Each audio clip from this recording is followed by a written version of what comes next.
I'm Dr. Deb Butler, and you are listening to Thinner Peace and Menopause and Beyond. This is episode number 501.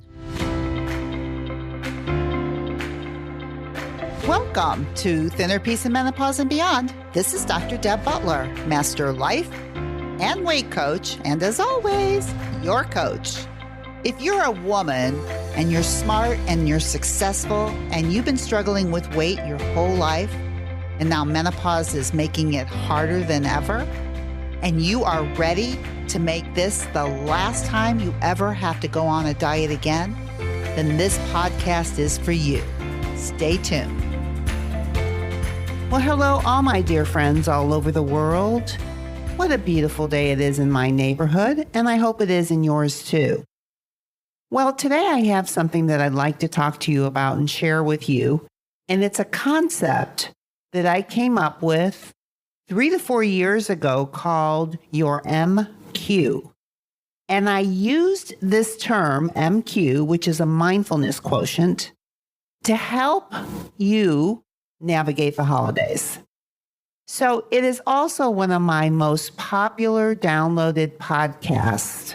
So for today, what I want to do is I want you to listen to this podcast on your mindfulness quotient, your MQ. I explain it to you. I tell you how to use it. And it could be the beginning of a very mindful holiday season, which is coming up very, very soon. So whatever you do when you listen to my podcast, get ready to do it now. If it's walking, I know a lot of you like to walk with me. Or you're driving. I like to drive and listen to podcasts. Or maybe you're taking a bubble bath, which is something else I like to do. Or maybe you're doing something I never thought of. But whatever it is, sit back and listen to my concept of mindfulness quotient, your MQ, and maybe not only will it change your head, it'll change the way you start seeing the holiday season. Enjoy. Hi there, my dear friends. We're in November, and if you haven't noticed, the holidays are coming, the holidays are coming, the holidays are coming. And for all of you, this creates all different kinds of thoughts. What I want to talk about with you today is for those of you who are frightened by the concept of with the holidays coming, that means you're going to be gaining weight. And if that's what you're thinking, then learning about your MQ is what's going to save you this holiday season. And what I mean by saving you, I mean 1, keeping you from gaining weight, 2, helping you lose weight, and 3, having all of these aha moments. Yes, I want you to decide to have an intention this year for the holidays that you're going to have a new way to approach it. And instead of the thought like, uh-oh, what am I going to do? How am I going to keep myself from gaining weight? How am I not going to enjoy all the goodies that happened this year? All the things that you think about that mess with you. What if this is the year that you decide, number 1, because you're going through a transition of menopause and that you don't want to continue doing all the things that you used to do that got you here, you decide this holiday season, you're going to think differently. In other words, think about what you want to think about now that you're going through menopause. How do you want to transition? If before menopause, you always gain weight during the holidays due to what we would now call it mindless eating, what if you made the intention that this holiday season, you were going to decide ahead of time that things are going to be different starting now? Out of all the empowering thoughts that you could have, this is what I want to begin with. What if you thought, I can eat anything I want, but how do I want to feel inside of my body when I'm done? I think it's just a really fantastic question to ask yourself. Now, I began this whole thing with talking to you about this new concept that I want to introduce to you, and it's called your MQ, or your mindfulness quotient. So before I explain what that means, let me talk about some of the other quotients that you already know about. So let's start with your IQ. Now, your IQ is considered how intelligent you are, or your intelligent quotient. And basically what it is a total score derived from one of several standardized tests that are designed to assess human intelligence. And the abbreviation of IQ was actually coined by a psychologist. His name is William Stern. And it was for the German term Intelligenz quotient. And it was his term for a scoring method for intelligence tests. And it was advocated in 1912, just for a little bit of history. Okay, so there's the IQ. How smart are you? And I know for all of you that are listening to me, all of you have a pretty high IQ. I know for most of my clients that I work with, I tell you over and over again, they are smart. And yet, when it comes to making themselves a priority and making choices that are actually good for them and eating from a mindful kind of way, it seems so very difficult. They almost become like idiots when it comes to choosing the right food for themselves. And I want to explain to you why that is because IQ is not the only quotient that can be measured. I don't know if you've heard the term EQ, emotional quotient, but that became very, very, very popular in the 1960s.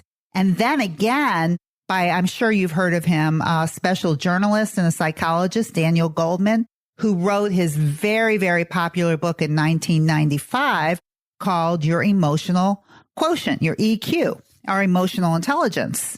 And now emotional intelligence, or IQ, is defined as the capability of individuals to recognize their own and other people's emotions, to discriminate between different feelings and label them appropriately, to use emotional information to guide thinking and behavior, and to manage and or adjust emotions to adapt environments or achieve one's goals. Okay, so that's your EQ. So first we had IQ, how smart you are, and then came EQ, which is how emotionally aware you are about how you feel and how you think other people feel. And according to Daniel Goleman's book, that is more a deciding factor of how successful you will actually be in life. In other words, how emotionally aware will help you much more than how smart you are. Okay, so you with me on all of this? Now, for most of the people that I work with, they have high IQs. They also have very high EQs, very, very emotionally aware. But this is where the problem is. And this is the term that I have created, that I am sharing with you, that my whole book is going to be about. But it's this new term called MQ, which is your mindfulness intelligence, or your mindfulness quotient. Or even you can call it your mindfulness eating quotient. I love that even more. Okay, so your mindfulness quotient, basically, because what mindfulness is a non-judgmental, receptive mind state in which one observes thoughts and feelings as they are without trying to suppress or deny them. We cannot ignore our pain and feel compassion for it at the same time. And at the same time, mindfulness requires that we not be over-identified with thoughts and feelings so that we are caught up and swept away by negative reactivity.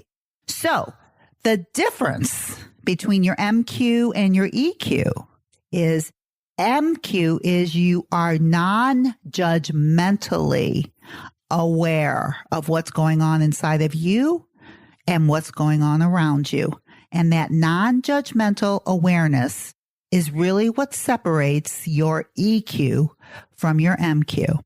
And I am here to tell you, especially during the holidays, that if you can learn how to develop your MQ, you, my darling, can not only have a much better holiday season, but if you want, you could actually lose weight.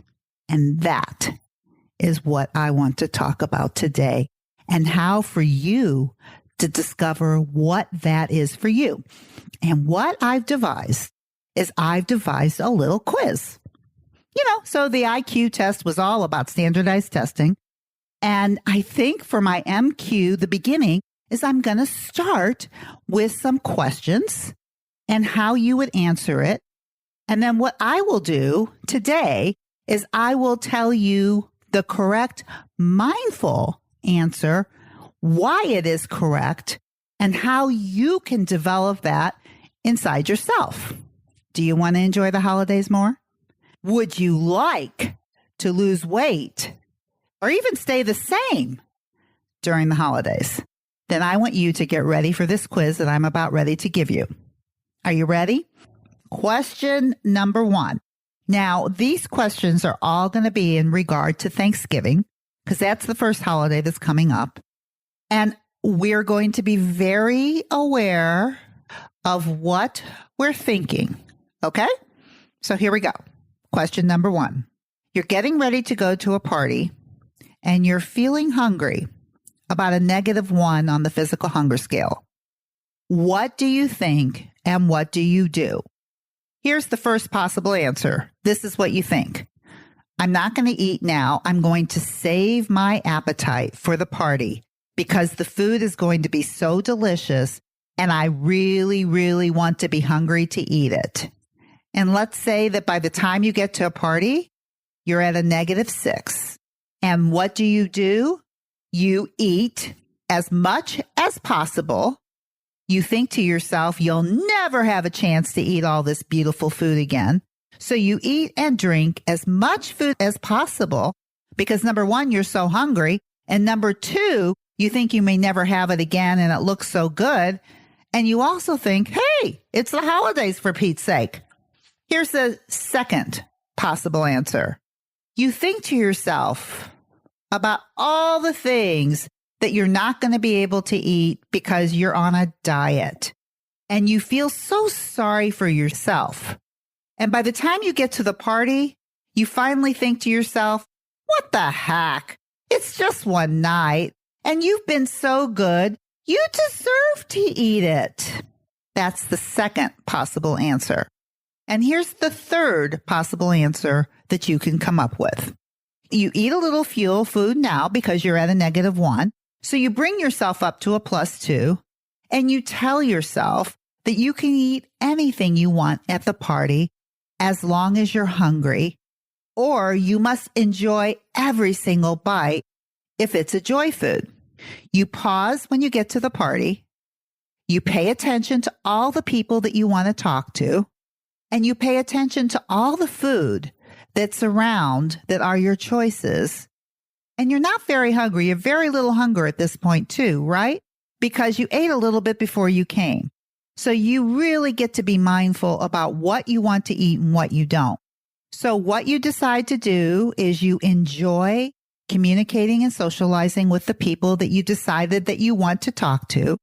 And 2, when you eat, you pay attention to every single bite that goes on into your mouth. So you're either paying attention to socializing or you're paying attention to the food that's going into your mouth, but you're not doing both at the same time. And you're being very mindful about how good it tastes. And you're also very aware when your physical body brings you up to a +2 and you stop. And the way that you feel when you leave that party is you feel proud, you feel happy, and you feel in control. All right, so those are the 3 possibilities. Now let me go over each possibility and then tell you which of these answers has the highest MQ. In other words, where you rate the highest in mindfulness. All right. So the first answer was, I'll save my appetite for the party. Okay, let's talk about that. So you know that when you're getting ready to go to the party, you're a little bit hungry already. Now, if you think to yourself, I don't want to eat now, I just want to save my appetite. By the time you get to the party, you're going to be a lot hungrier. And what I put in this scenario, that by the time you got there, you were actually at a -6. That is really, really hungry. And what I've told you in the past is what I'll tell you now, is that it's very hard to be mindful when your physical body is so hungry. And so already you're at a disadvantage. I just want you to know that regardless, just by the thought that you're going to save your appetite creates the environment and the result of not being able to control yourself. Do you remember me giving you the example a long time ago of that if I went into one of my favorite restaurants here in St. Louis where they serve the most delectable baked goods that all sit in front of the window, if I go in there at a very strong hunger scale, like at a -6, you know what I'm going to want to eat? I'm going to want to eat the pretzel roll, not the salad, right? Because I'm so hungry and that pretzel roll looks irresistible. But it's just because I'm compulsive. My body is compulsive because I'm so hungry. As opposed to if I go into that same restaurant and I'm at a -1 or a -2, I can actually make the best decision for my body because my body is not screaming at me. Same thing if you're going to this Thanksgiving party. If you're at a -6, you do not have a choice. It makes it very, very difficult.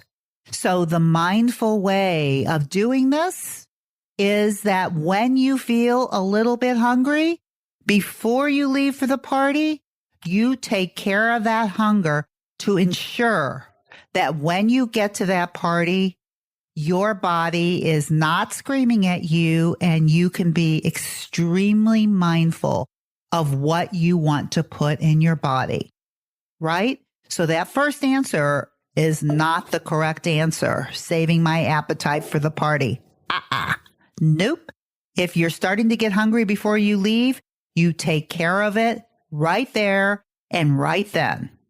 Now, the second answer that I gave you was, if you're going to this Thanksgiving party, if you think to yourself, like for instance, you're on a diet, like many of us are during the holidays, and the thing that you start thinking about is, oh, poor me, I can't eat all that good food. And you start feeling so sorry for yourself. Poor you. This is what you're thinking. Then what absolutely can happen is that when you get to this Thanksgiving party and you're feeling deprived, and we've talked a lot about deprivation, is when you feel deprived, there is a part of you that will open up and jump in and say, what the heck? It's just one night and you deserve it. That is not being mindful at all. But if you're not aware, in other words, if your MQ is not high enough, you are not aware that that is what's going on through your mind, so you have no possibility to change it. But now that we're talking about your MQ, you are now seeing that you can see, you can become aware, you can have no judgment about the things that are running around in your mind, right? So I just gave you two possibilities. One, I'll save my appetite for the party. Not going to work. Or two, poor me, I'm on a diet. I can't eat all those foods. Oh, and then you get to the party and what the heck? It's a party. And you throw it all out the window. All low MQs, low mindfulness quotients. Now, let me give you the third answer. And I think I've already told you what it's all about. What if you eat a little fuel food now, because this is the high MQ. This is really the answer. I gave it to you and maybe you chose it, but let me really explain it to you. If you eat a little fuel food now and you bring yourself up to a +2, and you tell yourself you can eat anything you want at the party. Because you know what? You can. You can either enjoy a food that's not a fuel food. In other words, enjoy every bite and stop the minute that you're through. Or you can eat a fuel food and make sure that you're paying attention to the physical part of your body and you're stopping when you get to that +2. You pause. You pause before you decide who you're going to talk to. You pause before you decide what you're going to eat. And you see what's going on inside of your head, non-judgmentally. You just watch it, because really everything that I've told you so far could all be thoughts that are running around up there. Every single answer that I gave you, I'll save my appetite for the party. Oh, poor me. Or maybe I'll just take care of myself now and I'll pay attention at the party. You just get to choose. When you become this mindful, you choose the thoughts that work the best for you. And of course, what you want the result to be is you want to walk away from this party at a +2 physically. That's the best thing that you could ask for yourself, is that you walk away with a +2. And if you had some food that was so delectable and delicious and it wasn't a fuel food, you enjoyed every bite of it and you didn't eat too much of it. Hey, would that be lovely? This is the way a naturally thin person thinks. And with a high MQ on your end, you can do exactly the same thing. This is so exciting, this little MQ test that I'm giving. And on the next couple podcasts, I'm going to give more of my quiz, more questions and more answers, and how to raise your own MQ. And this is what I believe. The higher your MQ, the lower your body weight. Really. Because you know by now that what goes on in your mind affects your feelings, affects how you treat yourself, and affects the overall result. This transition of menopause is truly a reflective time to reflect on what works for you in your body and what doesn't. And as we went through that mindfulness quiz, you certainly could see that there were some thoughts there that you probably have had for a long time that were never working for you. And you also see that there are some thoughts that you could adapt that would really help you. So, menopause isn't just about hormonal imbalance. It's about transition. And it's all about deciding to do the things that work for you, because you now have enough wisdom to know what doesn't work for you. Use this time mindfully and use this holiday season to make not only this season the best ever for you, but the best way to get the highest MQ possible. Because you know what? Your body and your life depend on it. So until next week, I want you to be very, very kind to yourself. If you're loving my podcast and you would like some more information to be able to follow along with, then please go to drdebbutler.com/change and you can get a free copy of my companion book that goes with this podcast that I refer to in many different episodes. That is drdebbutler.com/change, CHANGE.